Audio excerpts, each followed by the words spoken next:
Oi, oi, galera! Como vocês estão?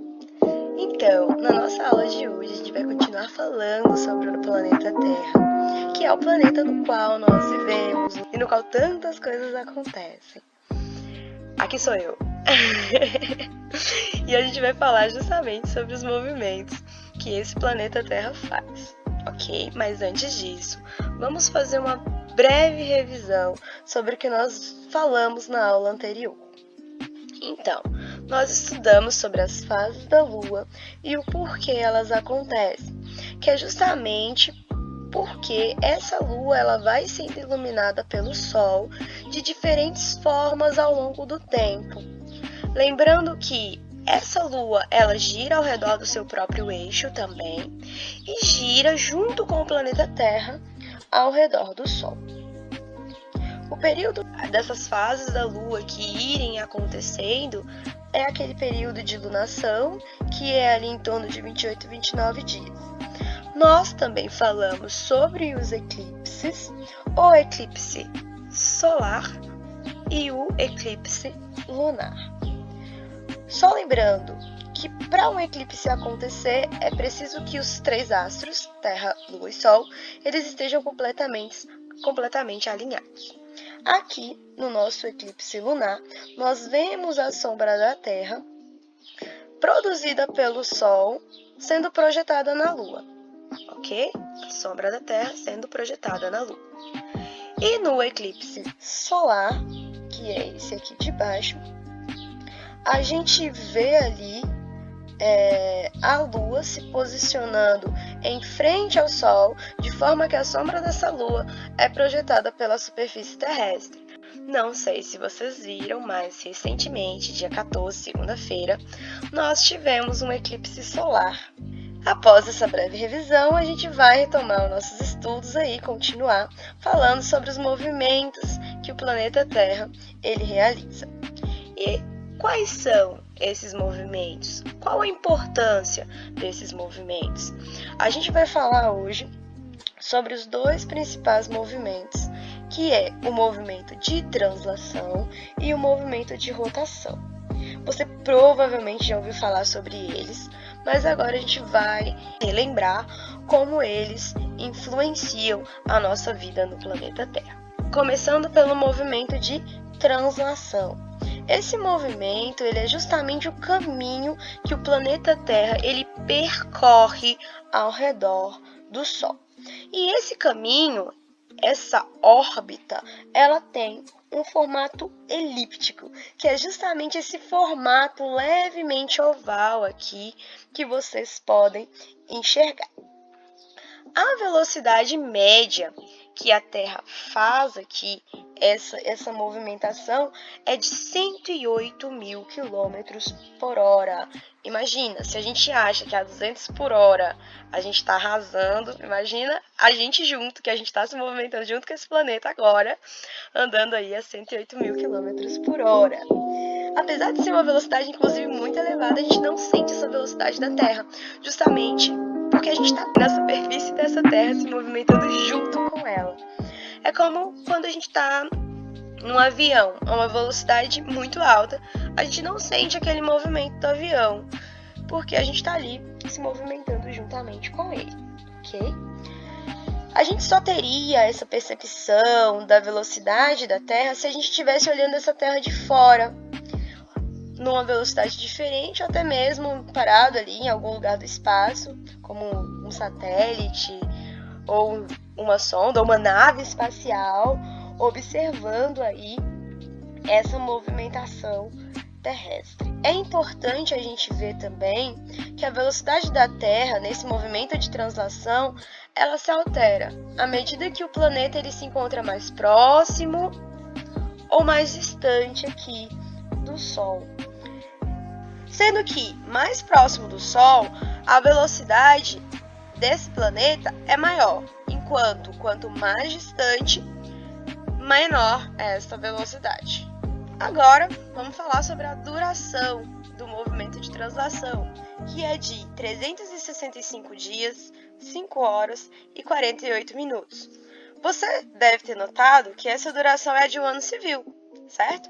Pois é, o movimento que a Terra dá uma volta em torno do Sol dura o nosso ano. Inclusive, já está quase acabando, né? Mas você deve ter notado que o nosso ano ele foi convencionado em 365 dias.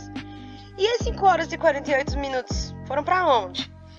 Justamente devido a esse tempo que sobra, que nós temos o ano bissexto, a cada 4 anos. E essa data foi convencionada no dia 29 de fevereiro.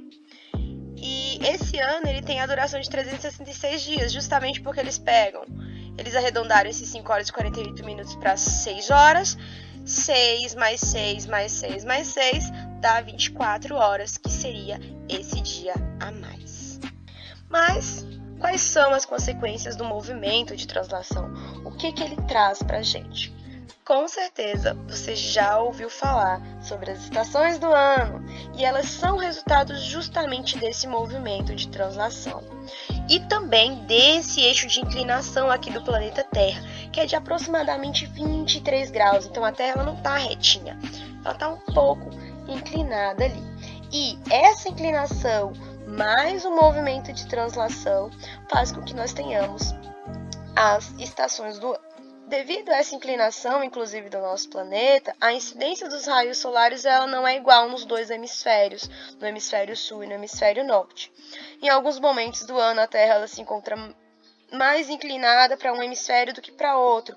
E essa inclinação máxima faz com que ocorra uma iluminação maior sobre aquele hemisfério ali que está mais inclinado em direção ao Sol. E o outro, consequentemente, vai ter uma menor incidência de raios solares. Essa inclinação da Terra e esse movimento de translação faz com que os hemisférios apresentem características diferentes ao longo do ano, com relação aos fenômenos climáticos, ao comportamento da vegetação, dos outros seres vivos, o que resulta nas nossas estações do ano. O momento em que o Sol está no seu limite máximo, ou seja, incide ali mais Sol sobre ele, recebe um nome. É um fenômeno astronômico conhecido como solstício. Esse fenômeno ele marca o início do verão ou o início do inverno. Nós temos o solstício de verão e o solstício de inverno. E esse fenômeno está associado justamente à quantidade de raios solares incidindo ali em maior quantidade sobre um hemisfério e em menor quantidade sobre o outro hemisfério. Por exemplo, quando esse Sol incide mais sobre o hemisfério norte, a gente vai ter ali o solstício de verão. E, consequentemente, no hemisfério sul, a gente vai ter o solstício de inverno. Então, é sempre ali o contrário. Quando um hemisfério está no solstício de verão, o outro ali está no solstício de inverno. Nessa situação aí de solstício, a principal característica é que os dias eles se tornam mais longos, no caso do solstício de verão, e as noites se tornam mais longas, no caso do solstício de inverno. E quando ocorre, esse solstício? Em 2 momentos do ano, em junho e em dezembro. Inclusive, agora dia 21 de dezembro, aqui no hemisfério sul, vai acontecer o solstício de verão. E se aqui vai acontecer o solstício de verão, no hemisfério norte vai acontecer o solstício de inverno. Ok? Mas também há um outro momento em que o posicionamento do Sol em relação ao planeta Terra, ele é um posicionamento que a gente diria médio. Ele é mais retinho, mais paralelo. Pronto, paralelo. E nenhum desses hemisférios ele está tão inclinado, então eles vão receber a mesma quantidade ali de incidência de raios solares. Sendo assim, como esses dois hemisférios eles estão ali igualmente sendo iluminados, a gente não tem dias ou noites maiores. Os dias e noites eles são iguais e esse momento aqui é o que a gente chama de equinócio e ele marca ali o início da primavera ou do outono, ok? Sendo assim, Enquanto em um dos hemisférios se inicia a primavera, no outro vai se iniciar o outono. E esse fenômeno ele ocorre também 2 vezes ao ano, só que nos meses de março e de setembro. Esses fenômenos astronômicos, que são o solstício e o equinócio, eles marcam o início de cada estação em cada hemisfério. Quando o Sol atinge o seu limite máximo ao norte ou ao sul, ocorre o solstício de verão, enquanto no outro vai ocorrer o solstício de inverno. E quando o Sol incide ali sobre a linha do Equador, estando ali no seu posicionamento médio, ocorrem os equinócios de primavera em um hemisfério e de outono no outro, e vice-versa. Vamos falar então aí de um outro movimento super importante que o planeta Terra faz, que é o movimento de rotação, em que esse planeta ele gira ao redor de si mesmo, gira ao redor do seu próprio eixo. Sabe quando você pega um peão, ó, a moto atrapalhando nossa aula.